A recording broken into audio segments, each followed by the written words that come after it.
Hallo, willkommen, liebe Kinder, zu den Tagesthemen um 2:75 Uhr, MEZ. Heute folgendes Thema, mit dem wir uns befassen werden: Vordenkleistung, Sinn finden und der Sinn, die kognitive Verzerrung des Sinnes, der Sinnhaftigkeit, der Sinnfindung, Rationalität, VS, Emotionalität und so weiter und so fort. Und noch andere Sachen, die uns einfallen. Hier der Aufhänger. Junge Männer zwischen dem Alter 20 bis 35, die von mir nicht nach ihren Zielen gefragt werden, aber mir trotzdem ihre Trainingsziele mitteilen, da ich generell eigentlich nicht frage, teilen mir also ihre Trainingsziele mit, wenn ich jetzt, sagen wir mal, einen Trainingsplan schreibe für sie. Und nun das Kuriosum, dass alle diese Ziele gleich sind. Alle haben die gleichen Ziele. Deswegen frage ich auch nicht. Weil die Ziele, die die Leute einem mitteilen, gar nicht aus einer eigenen Denkleistung kommen, aus einem eigenen Zack von hier, sondern die kommen aus der Vordenkleistung, die von anderen Menschen gemacht wurde, nämlich von Vordenkern, wie gesagt, oder Experten, wie man auch immer das jetzt nennen möchte. Wenn wir jetzt also sagen, es gibt diese Movement Culture, Bewegungssache, es gibt da irgendwie so einen gewissen Konsens, was da ist, mehr oder weniger, ja, dann ist es so, dass wenn Leute also da eintreten in dieses Training und quasi sich anschauen, was dort passiert, dass sie dadurch einfach auf eine bestimmte Bahn gebahnt werden und dann einfach sehen, die Ziele hier in dieser Kultur, Denkweise, Spielart, wie auch immer, sind so und so.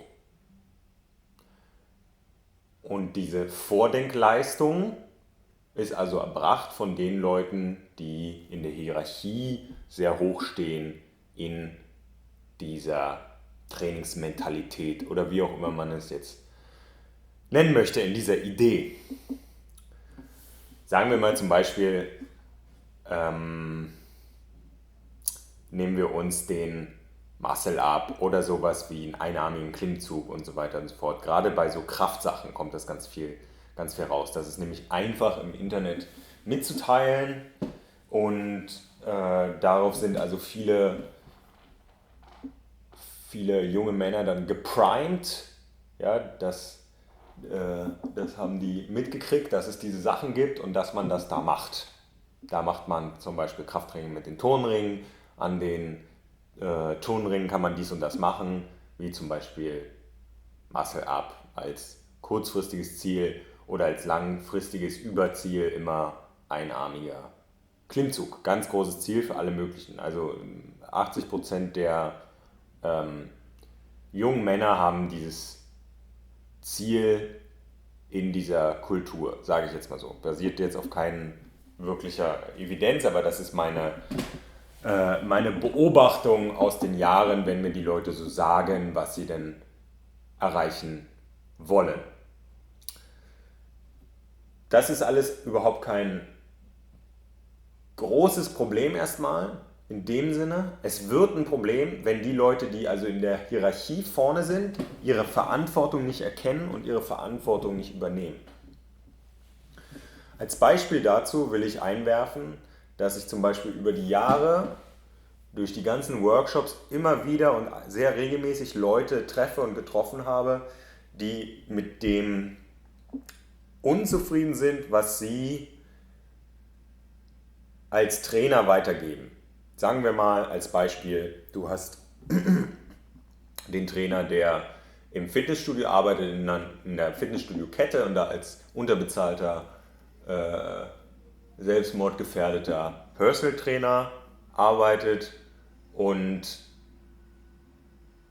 dort also quasi Dinge macht, wie zum Beispiel sehr maschinenfokussiertes Training, selbst aber inzwischen kopfmäßig und auch in seinem eigenen Training woanders ist. Sagen wir mal zum Beispiel bei mehr offenen Bewegungen wie dem Gymnastic Strength Zeug oder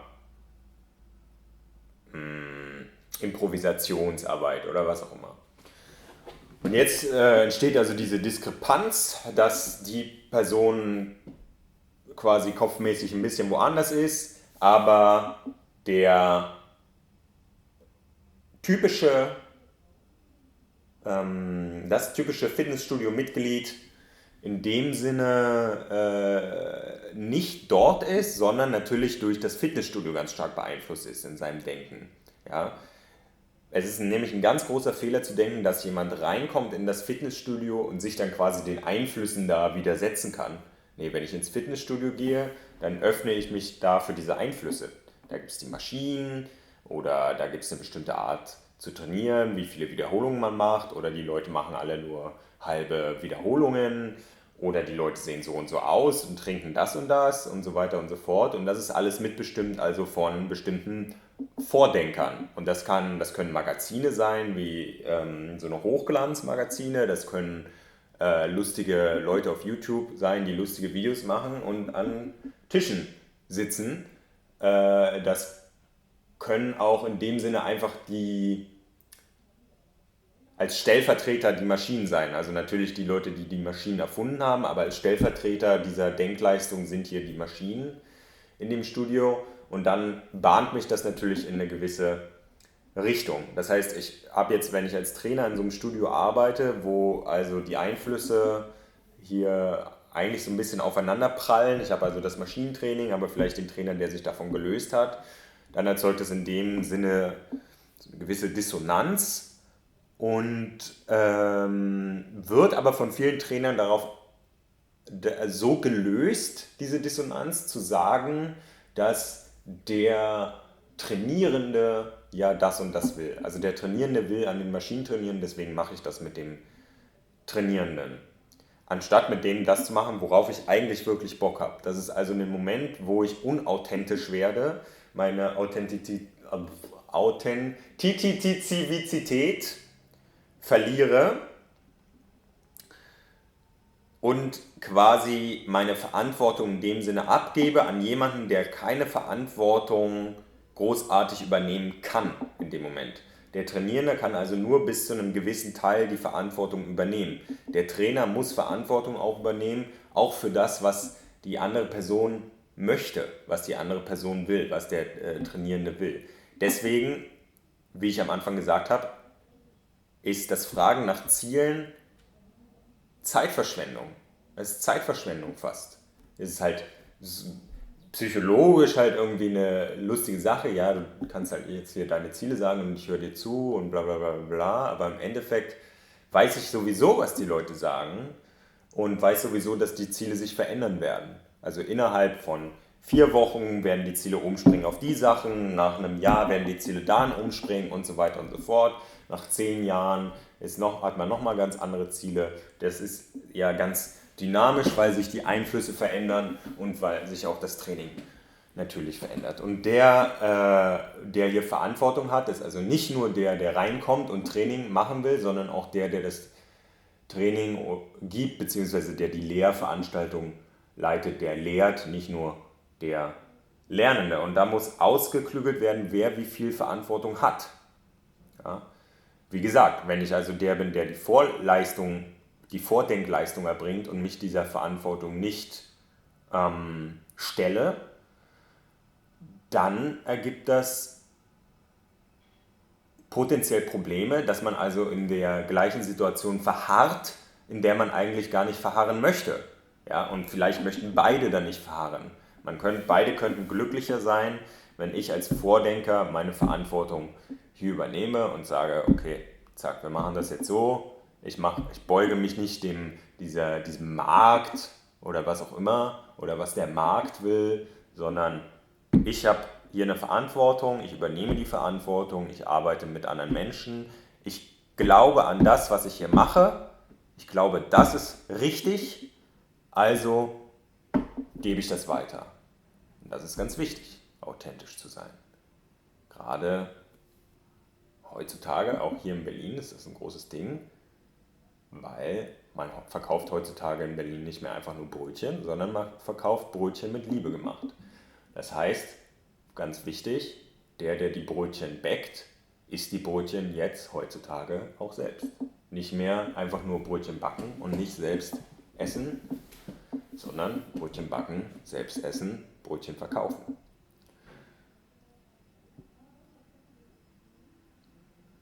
Weitergehend von dieser Annahme gehe ich jetzt mit dem Thema in die Richtung,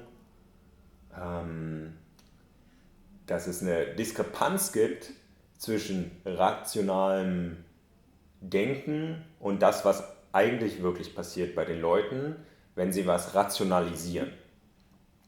Und das hat auch sehr mit dem Thema, was ich auch am Anfang in der Einleitung genannt habe, Sinnhaftigkeit.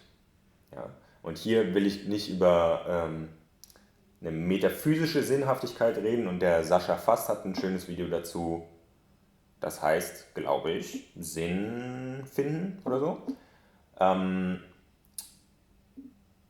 Und ich benutze ein bisschen seine Unterscheidung da, weil die hat mir sehr gefallen, dass es gibt diesen metaphysischen, was ist der Sinn im Leben, dieses Zeug irgendwie, was so ein Rätsel ist, was nicht gelöst werden kann seit tausenden von Jahren, denn das Universum antwortet auf diese Frage leider nicht. Ja, so, von daher ist die Beschäftigung mit diesem Problem zum Scheitern verurteilt, weil man kann nie sicher sein. Was ich aber finden kann, sind natürlich, was für mich Sinn ergibt oder was sinnhaftig ist. Ja, also um das auf einer größeren Ebene zu bringen, zum Beispiel bestimmte Wertvorstellungen oder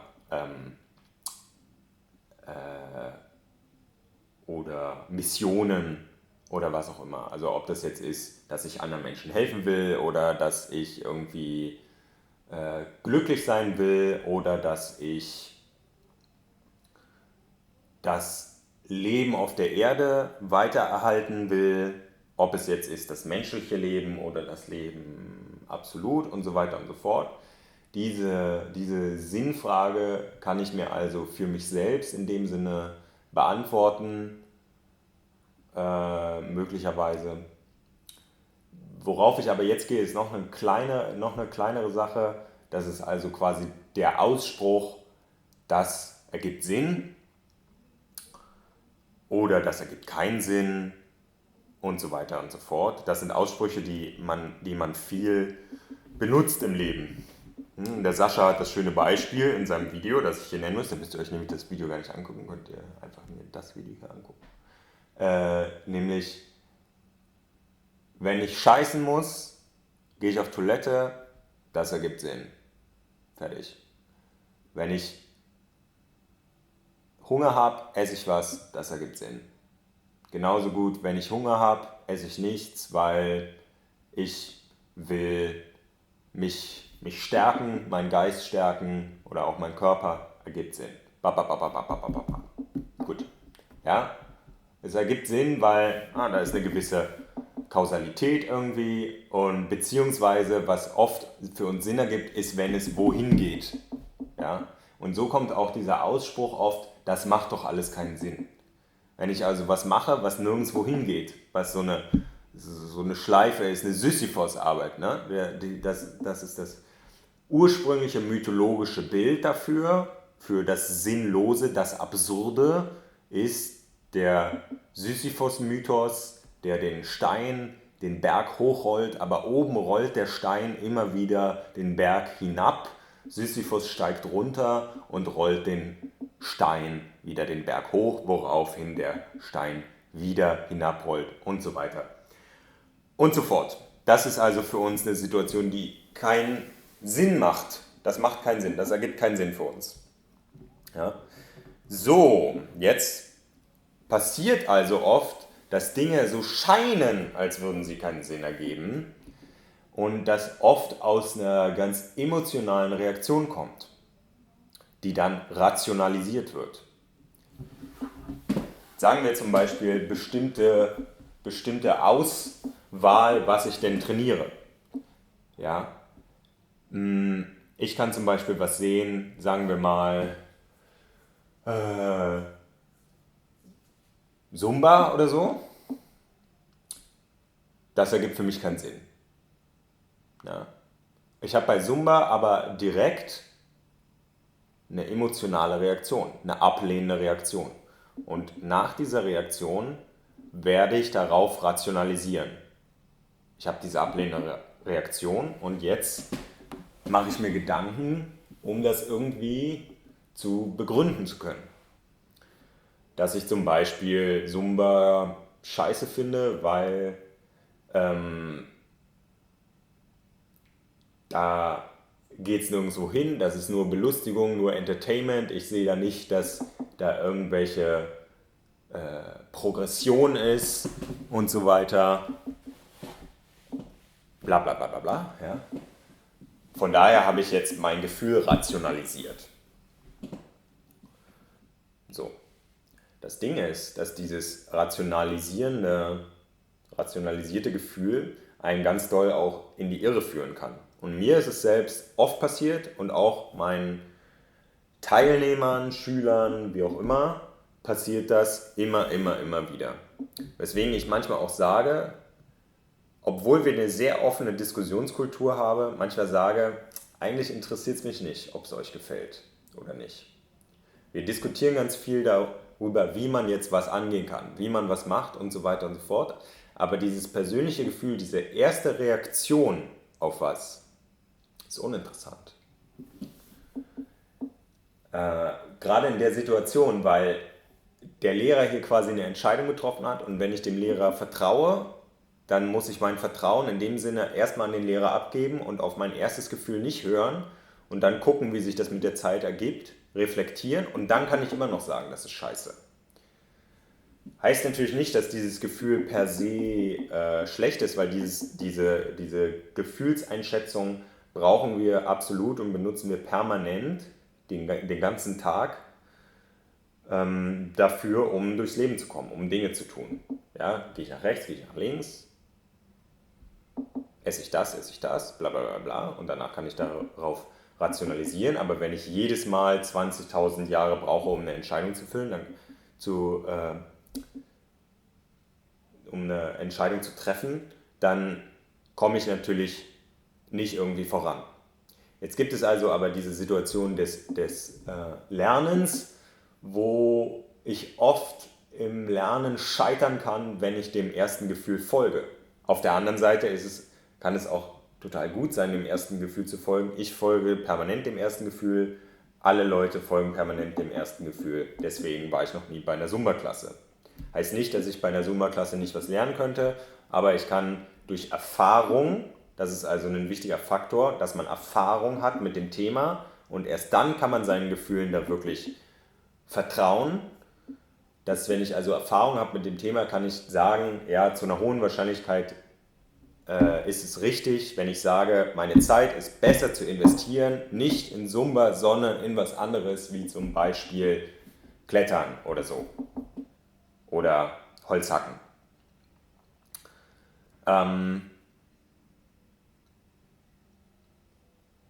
Jetzt ist es also so, dass erste Reaktion, Beispiel, dass mir das vorgekommen ist, weswegen ich was eigentlich so ein bisschen der Aufhänger ist für dieses Video teilweise, zum Beispiel Jonglieren. Ein Thema, was wir in letzter Zeit gemacht haben und jetzt gibt es bei manchen Personen vielleicht die Reaktion zu sagen,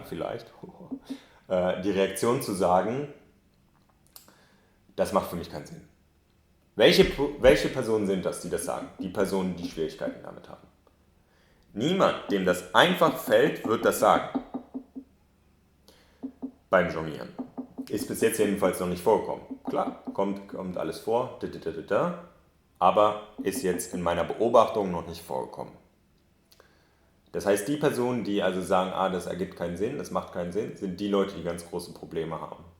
Ich kenne die Reaktionen genauso von mir selbst. Das heißt, das ist schon wieder dieser Ausspruch von einem Gefühl, was ich habe. Das ist scheiße, das macht mir keinen Spaß. Es geht nicht voran. Wenn ich jetzt aber also einen Lehrer habe, der dafür sorgt, dass ich weitermache, wenn der Lehrer eine Methode hat, wichtig, eine Methode, das also mir näher bringen kann und dafür sorgen kann, dass ich Fortschritt mache, dann werde ich in dem Moment, wo ich merke, es geht voran, plötzlich auch das Gefühl der Sinnhaftigkeit haben, der Übung.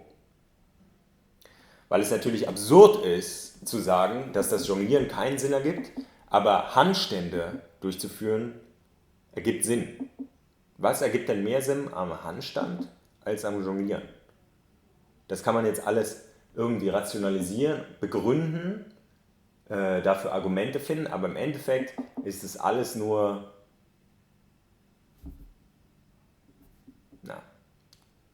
das heißt, alles was passiert, ist einfach nur, dass hier Gefühle mitspielen und in dem Moment, wo jemand merkt, jetzt geht's voran, jetzt kriege ich hier was raus, gibt es mir plötzlich auch die Möglichkeit zu sehen, das ist passiert. Jetzt kann ich jonglieren mit 3 Bällen. Jetzt merke ich, wie ich ganz anders die Bälle fangen kann, wenn jemand zu mir wirft. Bumm. Ja, oder wie ich mit dem Blick ganz anders agieren kann. Ja, wie ich also auf was fokussieren kann, gleichzeitig auch noch mitkriegen kann, was im Raum ist und so weiter und so fort. Also es können ja 10.000 verschiedene Dinge da passieren. Oder ich benutze es plötzlich als eine meditative Sache und komme dadurch in bestimmte Bewusstseinszustände und das macht so viel Sinn. Das super, klasse.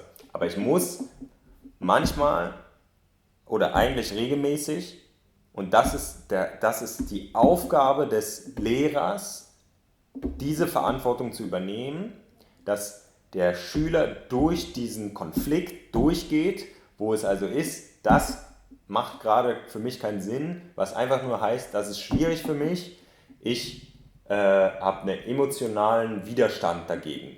Immer wieder werde ich mit diesem Problem konfrontiert, immer wieder muss ich sagen, vertrau, mach erstmal oder das Problem erklären, warum hast du jetzt diese Reaktion und dann nach 2 Wochen, nach 4 Wochen oder nach einem halben Jahr, boom, krass, das ergibt Sinn für mich, das ist cool, das macht mir Spaß.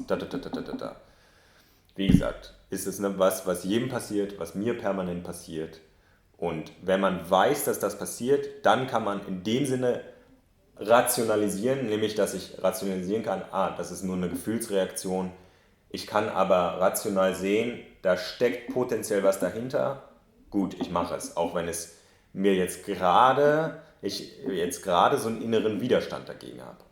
Heißt nicht, dass ich immer im Training so agieren muss. Natürlich soll ich auch dem folgen, was mir gefällt, was mir Spaß macht und das auch ausgiebig machen. Aber manchmal sind die Dinge, die mir im Endeffekt große Freude bereiten, mir viel bringen für mein Leben, viel Glück, versteckt oder hinter dieser Wand, die ich erst durchbrechen muss, dieser emotionalen Wand, wo ich was dagegen habe, wo ich einen Konflikt habe. Wie gesagt, dafür ist der Lehrer da. Das ist die ganz grundlegende, essentielle Funktion auch des Lehrers, nicht nur eine Methodik zu haben, eine Didaktik, dass ich also jemanden von A nach B bringen kann, sondern auch, dass ich jemanden von A zu einem B bringen kann, was derjenige gar nicht unbedingt im Kopf hatte, weil seine Emotionen seinen Kopf anders gesteuert haben, in eine andere Richtung gesteuert haben. Man dann aber merkt, wow, danke, dass mir das gezeigt wurde. Danke, dass mir hier die Augen geöffnet wurden. Das ist der Sinn des Lehrers. Der Lehrer muss Verantwortung übernehmen, es muss Vertrauen herrschen, es muss ausgeklügelt sein, wer übernimmt wie viel Verantwortung, und wenn Vertrauen da ist, dann kann der Lehrer Verantwortung für den Schüler übernehmen und der Lehrer darf aber Verantwortung nicht missbrauchen. das ist ganz, ganz wichtig, wenn der Lehrer Verantwortung missbraucht, das Vertrauen des Schülers missbraucht, dann ist das die ganze potenzielle, die potenzielle, das potenzielle Gute, was passieren kann, das potenzielle Gute, was passieren kann, dadurch aufgelöst, durch den Missbrauch des Vertrauens. Von daher ist die Verantwortung des Lehrers groß, die Reflexion des Lehrers muss groß sein und es muss ständige Kommunikation herrschen mit dem Schüler, damit der Schüler wachsen kann auf eine glückliche Art und Weise und eine Kommunikation entstehen kann, in der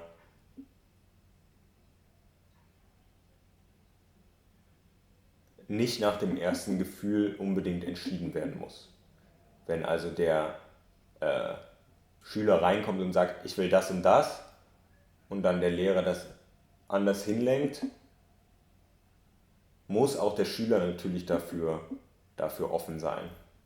Wenn der Schüler nicht dafür offen ist, dann kann kein Verhältnis entstehen. Und das zeigt sich oft schon ganz schnell am Anfang, wie offen jemand durch die Tür kommt. Dann entsteht eine Resonanz oder dann entsteht keine Resonanz. So, gut. Danke, tschüss.